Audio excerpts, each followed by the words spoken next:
What if the wall everyone feared was never the most dangerous part?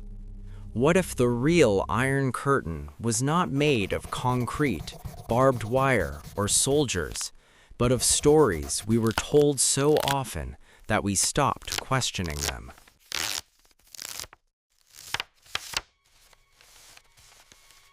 I was 17 the first time I realized the world might be larger than the map hanging in our classroom.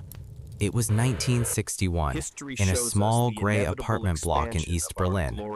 Our building smelled of coal smoke, boiled cabbage, and damp concrete that never fully dried. Every morning, the radio crackled with the same firm, confident voice, reminding us that we were safe, protected, and morally superior to the rotten world beyond our borders. The Iron Curtain, they said, was a shield, a necessary barrier, a line drawn to protect peace. At school, we memorized slogans before we memorized poems. We learned that history had a direction, and that direction pointed straight toward us. The West was chaos, capitalism was decay. Freedom, as they defined it, was merely exploitation dressed in pretty words. I believed it. Most of us did. Why wouldn't we? We had never seen anything else. From my bedroom window, I could see a watchtower rising above the rooftops. Soldiers stood inside like statues, binoculars pressed to their eyes. At night, searchlights swept the streets, slow and methodical, as if searching not for criminals, but for doubt itself. To me, that was normal. Slowly erased, making way for the new version. The first crack in the story came from my father's silence. He had been a journalist before the war, back when newspapers still argued with each other. Now he worked as an archivist, cataloging documents no one was ever meant to read. At dinner, when the radio spoke about the moral collapse of the West, my father's jaw tightened. He never contradicted it, but he never nodded either. One evening, I found him standing in the dark kitchen, holding a letter. It was thin, worn, folded and unfolded so many times the creases looked like scars. "From your aunt in Hamburg," he said quietly. Hamburg, West Germany. I stared at the envelope as if it were radioactive. They have enough food to waste, enough newspapers to argue, enough freedom to complain. That wasn't what we'd been taught. According to our lessons, people in the West were starving under greedy bosses, trapped in slums, drowning in crime and moral decay. Yet the letter spoke of jobs, music clubs, protests, and something called choice. That night, I couldn't sleep. If the Iron Curtain was only protection, why were letters dangerous?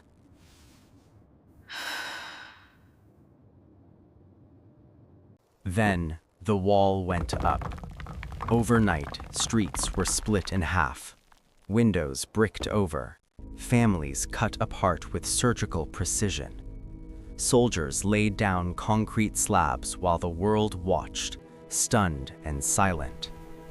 They told us it was temporary. They told us it was defensive. They told us it was peace. But the mood changed. Whispers replaced conversations. Friends disappeared from class lists. Teachers became careful, choosing words as if they were stepping through a minefield. At rallies, we cheered louder than ever, not because we believed more, but because we were afraid not to. I began to notice patterns. The Iron Curtain was never discussed as something we needed to be protected from. It was always protection against something else, ideas, influences, contamination. Yet every warning sounded less like defense and more like fear. One night, my father showed me something he'd hidden behind a loose floorboard. A map. Not the simplified one from school books, but a detailed political map of Europe. Borders, alliances, trade routes. No red arrows of inevitable victory. No heroic captions. just reality. They don't fear invasion, he said. They fear comparison. Those words terrified me more than any watchtower.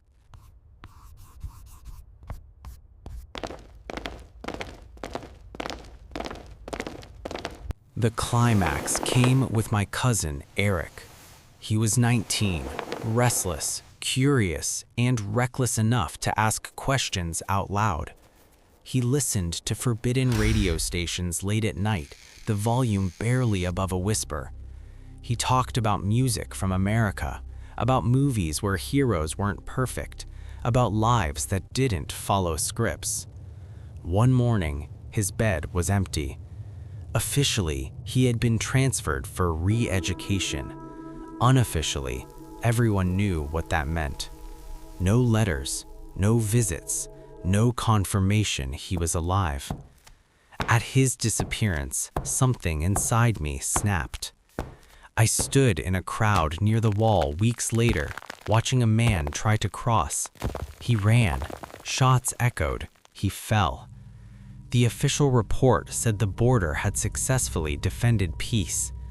But as I stared at the blood darkening the concrete, the lie became impossible to ignore.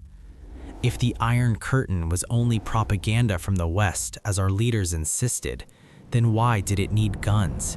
Why did it need prisons? Why did it need silence? In that moment, I understood.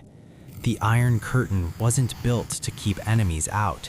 It was built to keep citizens in.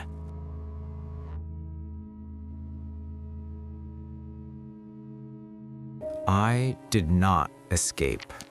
Not then. Not ever. But I learned to see. Years passed. The slogans stayed the same, but their power weakened. People learned to read between lines, to listen behind words. The Iron Curtain still stood, but it no longer fully controlled what we believed. When it finally fell decades later, the world seemed shocked. I wasn't. Because walls built on lies don't collapse suddenly.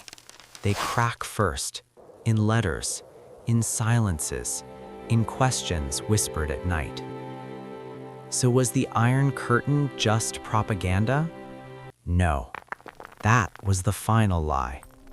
It was real, brutally real, but not in the way we were told. It was not a shield against an enemy. It was a mirror, held up to a system afraid of what its people might see if they looked beyond it. And the greatest danger was never what lay on the other side. It was the moment we realized we had been taught to fear the truth itself.